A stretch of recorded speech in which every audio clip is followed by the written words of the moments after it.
Hi everyone. As Chris already introduced, I'm Divyani, and it's really pleasant, to be able to speak about one of the most crucial topics that the recycling industry needs at the moment. And we have been hearing about digitalization almost everywhere nowadays. Even Chris's presentation was related to it. And in almost every speech or the conversation which I have been participating throughout the conference, I've been hearing about digitalization time and through. And indeed, it's high time for every businesses to step into it. But still, with the feedbacks which I have received, I have I found that scrap industry and even recycling businesses, they're still reluctant to step in the new age methodologies. And I really, I have kept this entire presentation keeping in line that so that I can at least highlight the pointers that it's actually, I would really say it's the myths that we are holding that, the digitalization is not related or these businesses are different and it could not enter or step in into the digital ways or the entire the digital infrastructure that other businesses are currently growing into. So I really want to state some points against that, and I really want to highlight the benefits and the overall importance, why digitalization is important for your business. So we are good to go. Before starting it, I would really, take you through the history of marketing and promotions that was actually adopted by recycling industries. So there are a few, and trust me, while I was doing the research, I gathered these, 6 to 5 uh, breakthroughs into the recycling industry really in a really hard way. So it is really, really few. It started in 1900 when the phrase waste as wealth, it started getting popularized into the media. And basically it was used to focus that why household thresholds, how they could be utilized into recycling and how wealth could be generated from that. Then again into 1960, it happened to be World War, aftermath, and then the U.S. government it created a waste reclamation service, and they highlighted don't waste, waste, save it. So these were the few taglines which were highlighted in several eras or decades, and in 2006, finally, the term e-waste recycling popped up. So what I'm trying to say over here, just look at this graph.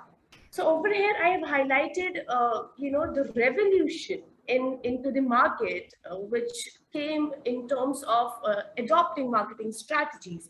So it started from 1450, and that graph has been increasing tremendously and it hasn't stopped since then. It's adopting new technology and methodology year after year.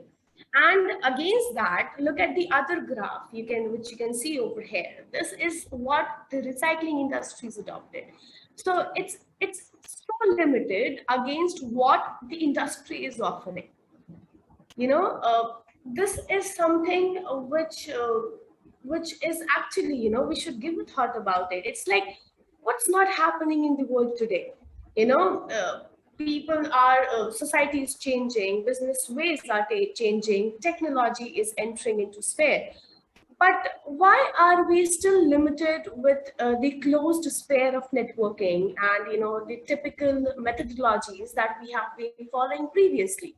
So I have this has been the entire agenda for me to speak about, and I'm pretty sure that I'll be able to state my pointers and I'll help a few businesses to take some key decisions that is necessary for their business today.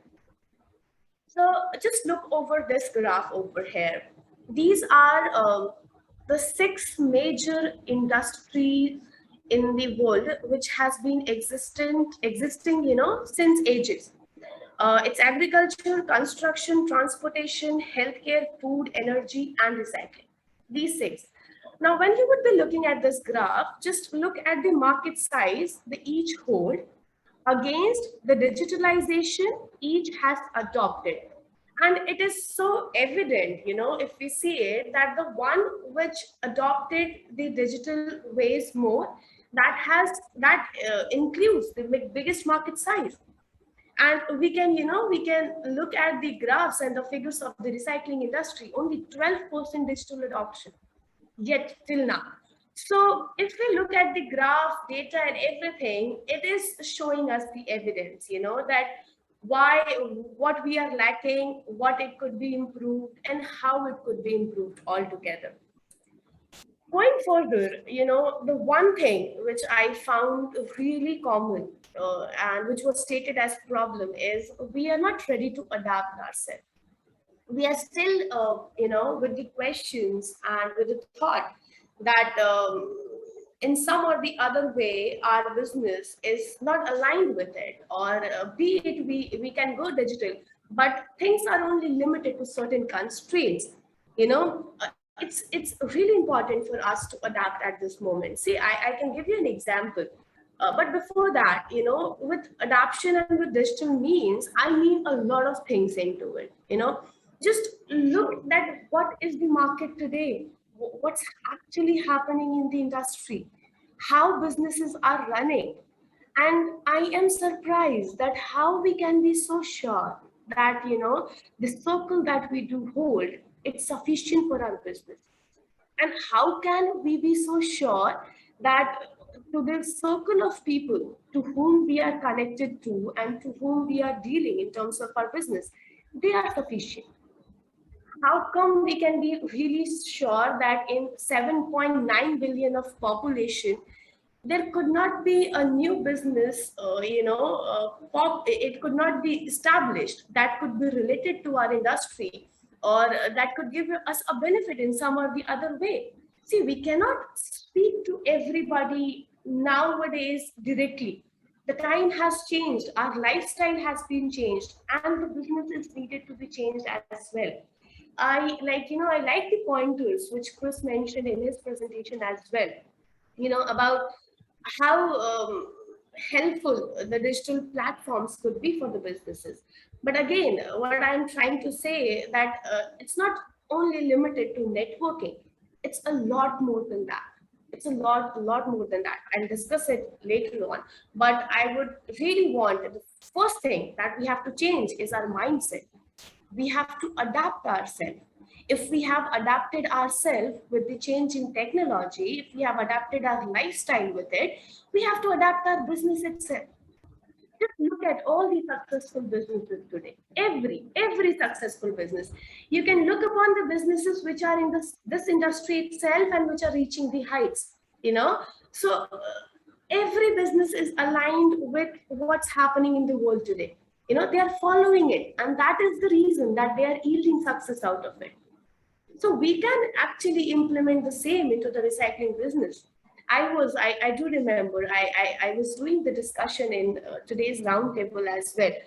So this industry, scrap, residue, recycling, it's endless and evergreen because it is directly linked to, humans.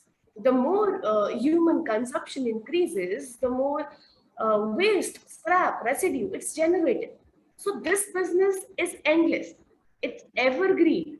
It's increasing day by day. The potential is increasing day by day, but the return is still limited.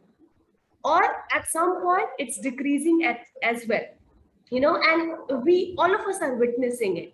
We can blame the rates, the freight, and XYZ things, but I think that we should really evaluate that what is the key reason why are we not booming up as we should actually. So the first thing I would really suggest that we should first develop a better mindset, but not better, I would say an advanced one, wherein we should keep the adaptability within ourselves and then understand that what are the benefits of this entire process, offering, and everything. Okay, so let's start it ahead. Oh, I forgot. I have a meme as well, to show. So all of us know that what were the problems that, this entire pandemic effect and aftermath and everything.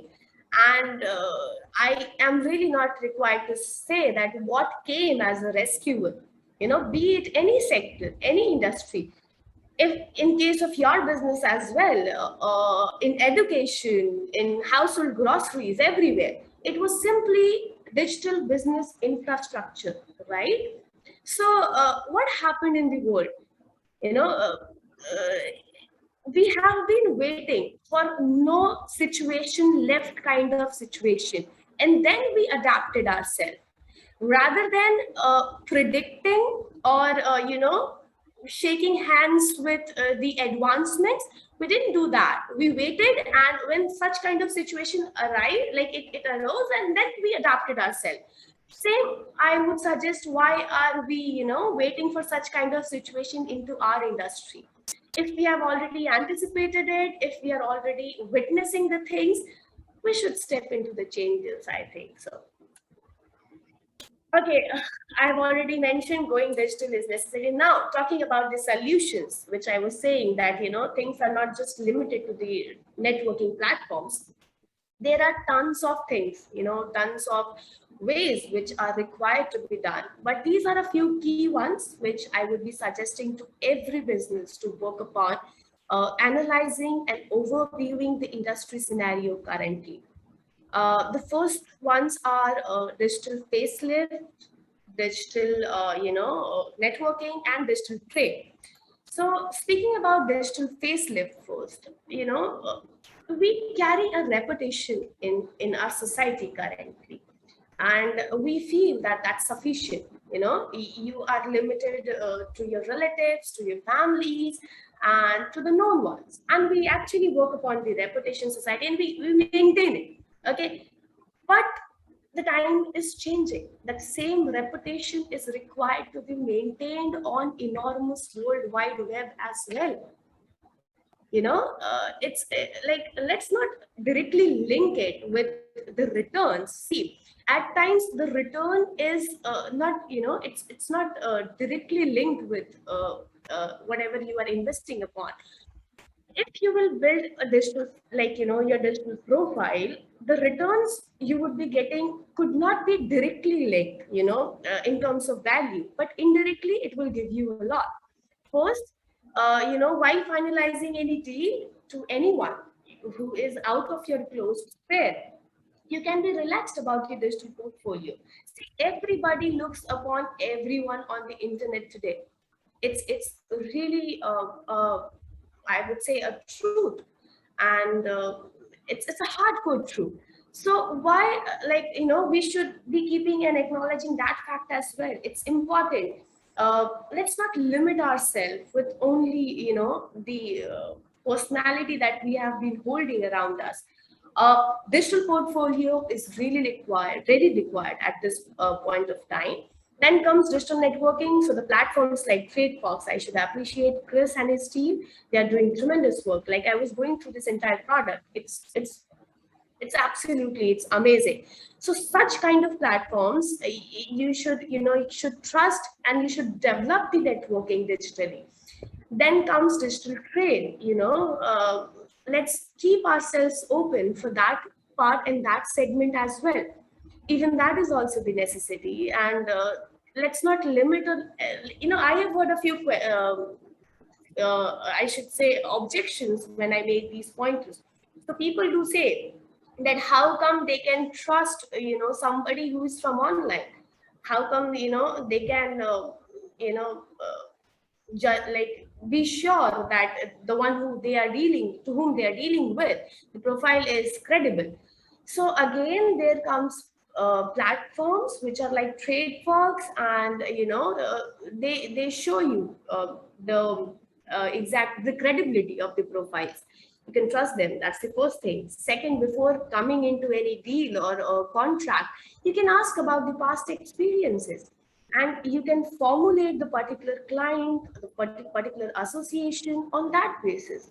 But let's not limit ourselves, with the thoughts that we have been carrying, that why, how, or is it not, or something like that.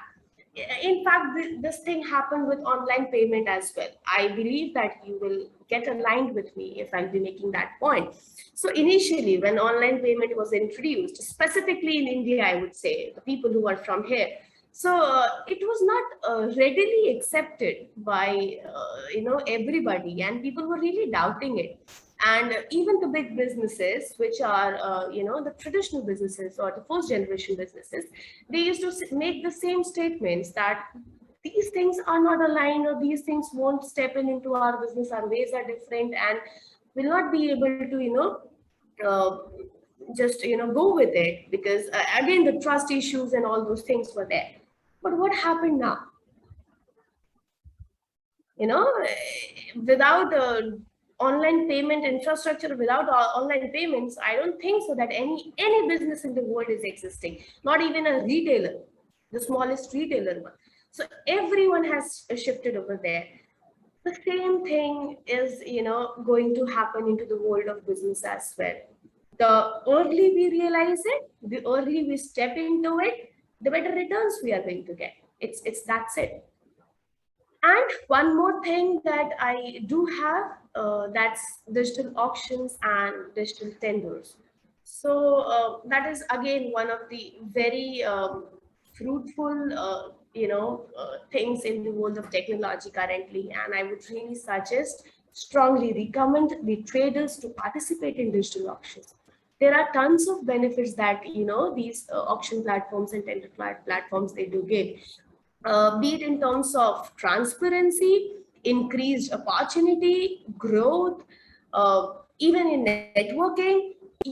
You'll get numerous benefits.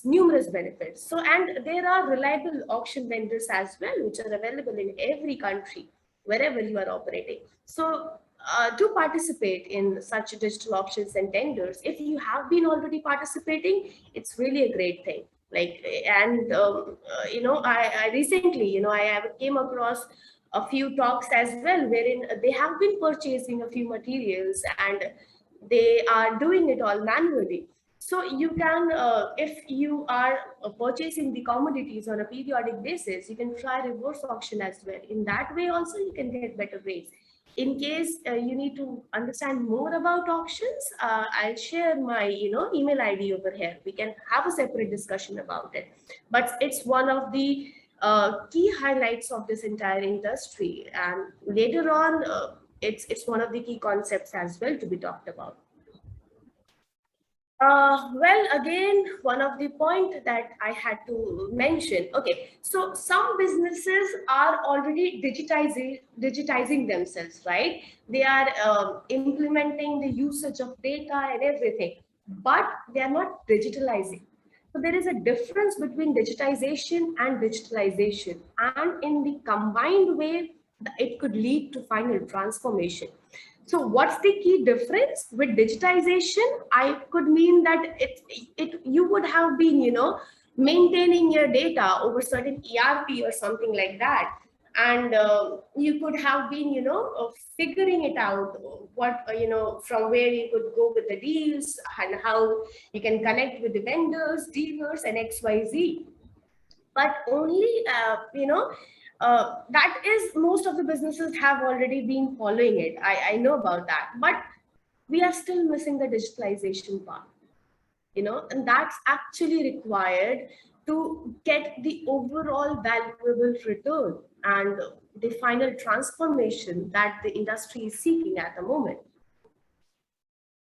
These are a few stats which I have kept, and it speaks all. I think the number speaks all. Around 66% of the companies in the world today are working upon digital transformation, and 48% of businesses are working through the digital channels. So a lot of companies, a lot of industries are adopting these ways, these methods, but these figures are still missing into the recycling industry. So maybe it's the hindrance in the thought, or maybe it's the lack of the proper infrastructure, or lack of the proper platform, or it's the combined way of all those things. These could be the reasons, but the solutions already exist. We can bring in the stats to our business as well, and we can gain the results too.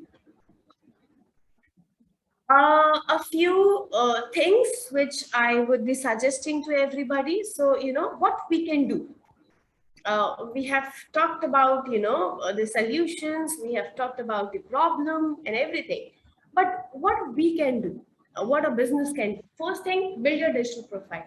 As I mentioned about digital facelift, build your digital profile. That is a necessity. See, I may sound funny, but it's like Aadhaar card of the World Wide Web, or any, identity of the World Wide Web. It's very, very, very necessary. So build your digital profile, and even I was searching most of the profiles over the Tradefox as well. I could not find your relevance on the internet. It's not, you're not getting the direct trade benefits. You will be getting trade benefits from it later on. But for now, to walk upon that pathway, it's necessary to, work upon this step. Second is expand your trade horizons. I mentioned before as well, rather than limiting with, our just the sphere that we have created, or the people that we have been talking to, rather than limiting to that, we should trust the online portals, online networking portals, which I mentioned in the next slide. We should start trusting them, and we should start expanding our trade horizons. It's like the cherry is there and we're not touching it. It's actually like that. Once you step into it, you will actually realize what I'm trying to mention over here. And the fourth one, which people mostly laugh about, don't hesitate to promote yourself. Again, you can definitely do. I was listening to Brett's conversation the other day, and he was, he used to do the social media post and all. So promotion, like, though he did it in some other way, but in one or the other way, his profile was promoted in such a way that most of the people over here, we have been knowing him through social media itself. So don't hesitate to promote yourself. It will give you results in terms of your trade as well. It will facelift your profile, and there are enormous benefits related to it. Now, a few quick tips and tricks. First, you can hire an agency for digital marketing. Now most of us do believe that what is the need of it, and a few people would have been doing simple digital marketing things. They have built their profile, they're connected to a few trade portals, but that's just the limited thing you are doing. Consider it as the one of the key aspects of your business, and do it in that manner. And that is actually, it is going to give you huge and enormous returns. The ROI of digital marketing is more than 5:1 to all the businesses I have been knowing. So it's a huge opportunity, and don't miss it out. There are agencies, you can search it upon, you can connect with them, and you can hire them. So if you hire a digital marketing agency, they'll take care of your three portfolios: building your digital facelift, and registering yourself to digital portals, and your digital networking part as well. Okay, so all you have to, and especially to those who don't have much idea about this entire vertical, for you it could be of a great help and benefit. To those who have not started with anything, I can suggest you can give somewhat a kind of try to it. But if you do hire a full-time digital marketing agency, I'm pretty sure that you can be rest assured of most of your part, and they can take care all you, because they are the experts of the area. So you can walk along, you can take their help to walk along the digital transformation path. It will be helpful. Second is build local SEO. So if you are, hiring any agency, this part could be already taken care. It could be catered.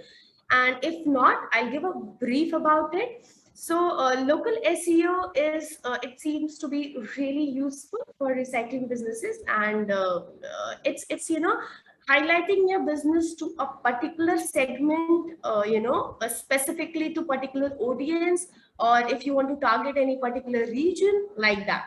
So it's really of a great help. So it's second one, you can do that. Third, register for online trade deals. So one of the there are numerous platforms or the networking, these deals which happens, you can register yourself for that. That's also a good thing. Fourth, use social media as business tool.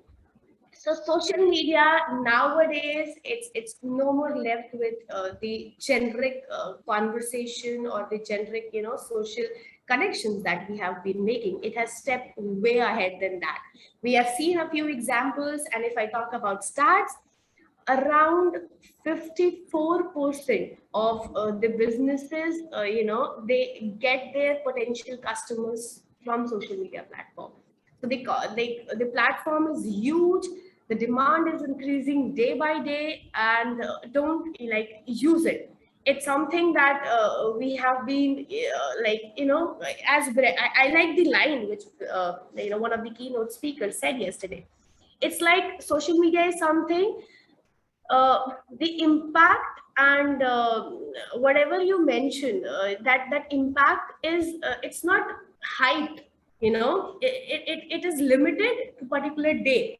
So even if you just do a post or something which doesn't make any impression and it went wrong, it doesn't matter. You can boost it up the other day with a better approach. And what people remember over social media is good impressions. That's it. So it's a great tool, I would say, for this generation, and we should definitely use it up. Okay, now one more thing. I have been working over, to bridge this gap entirely.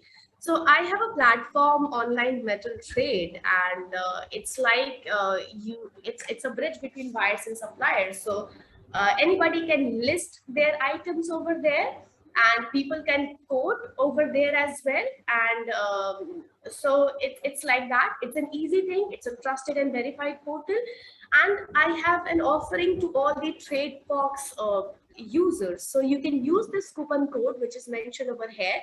You can register over there, and you will be getting 2 free listings. So this is something I spoke about with Chris, and I was really impressed with this entire offering of Tradefox. And I thought that if I could do something to bring the entire community, and to take them towards digitalization, something from my end, which I really tried to do.